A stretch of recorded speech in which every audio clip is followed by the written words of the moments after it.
गुबुनारि लोगो खाफाल लाखुरा दिनै मानोथो लोगो हारसिं हारसिङै बिखारनि दाहारखौ खोनानो मोनबाय। ओ गुबुनारि लोगो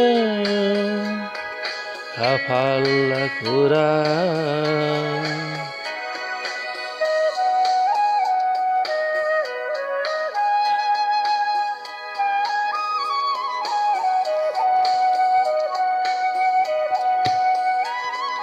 अननायनि लैथोआव दिङा हगारबाय नाथाय मोनासै गाथोन बारहुंखानि फाखोनाव नांथाबाय दिङा गोमाबाय नोंनि लंगन।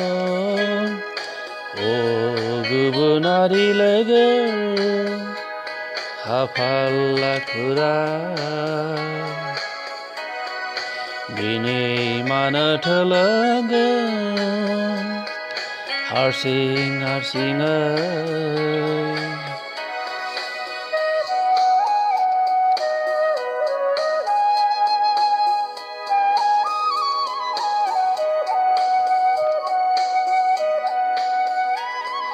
अराय सोमखोरावनो सामेलि नुबाय जोबोद दायना गोनां दांनाय बिलिरनाय आरो अनसायनायावनो सामेलिया गुबुननिसो जाहैबाय।